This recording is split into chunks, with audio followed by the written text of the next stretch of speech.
Hello, friends. Welcome to Walking with Our Master. I'm your host, Dave Layton. Whether you're starting your morning or winding down your evening, let's take a few moments to center our hearts on some thoughts about what really matters.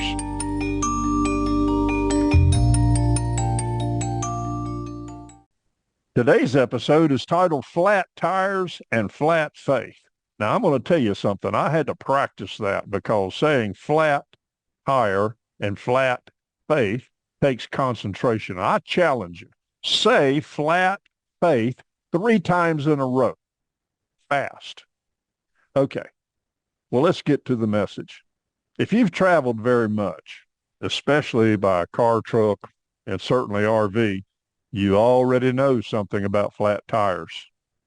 There are few things that are interrupt a trip like a flat tire.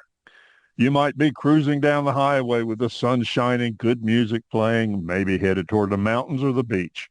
Everything is going smoothly. And then suddenly you feel it. The steering changes. The vehicle starts pulling to one side. Maybe you hear that unmistakable thump, thump, thump of rubber that has lost its air.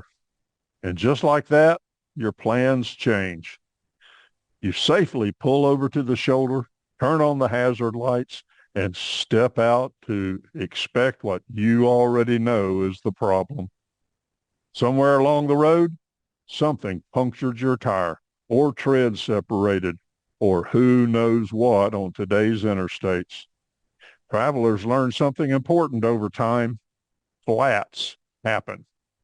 It might be a nail, a sharp rock, worn tread, or a slow leak that you didn't notice earlier. But eventually, every traveler experiences one. And in many ways, faith can go flat the same way. Have you ever thought about the slow leak, faith? Most people don't lose their faith all at once. It usually gradually happens. Faith slowly loses pressure. Maybe it begins with discouragement. Prayer that seems unanswered. A disappointment you didn't expect. Maybe life simply becomes busy. Prayer becomes occasional. Scripture reading becomes rare. Worship becomes routine rather than refreshing. Little by little, the air leaks out. Just like a tire that looks fine at first, we may not notice the problem until the ride starts feeling rough. Our joy fades. Our confidence weakens. Our spiritual momentum slows down. Before long, we realize something just isn't right. Our faith feels flat. But here's the encouraging news.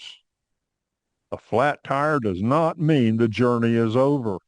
It simply means it's time to stop and make a repair. Experienced travelers carry a few important tools: a jack, a lug wrench, and certainly a spare tire. Those tools make all the difference between being stranded and getting back on the road. In the same way, God has given believers the tools needed to restore spiritual strength, fellowship with other believers, Scripture, and time spent quietly in God's presence. When faith begins to lose pressure, those practices refill the soul.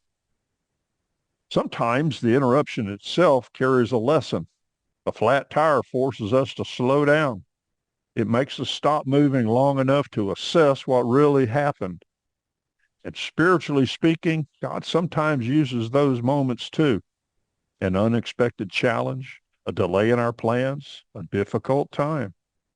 These moments can become invitations, an invitation to reconnect with Him, to examine the conditions of our hearts, to refill our faith with His promises. What first feels like a frustrating interruption may actually become a moment of renewal. Travelers often check tire pressure before a long trip. It's a simple step that prevents bigger problems down the road.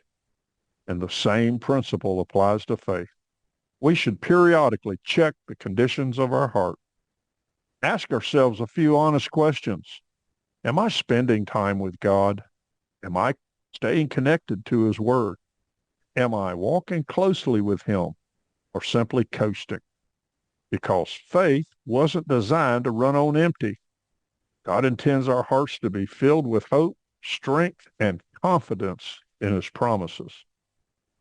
If your faith feels a little flat today, take heart. Doesn't mean the journey is finished. It simply means it's time to pull over spiritually and reconnect with the Lord. Spend some time in prayer. Open his word. Allow him to renew your strength. The road ahead is still waiting, and with renewed faith, you can continue traveling with purpose. A key verse really to think about is found in Hebrews chapter 12, verses 12 through 13. Therefore, strengthen the hands which hang down and the feeble knees, and make straight paths for your feet. Well, thanks for joining me as together we walk with our Master.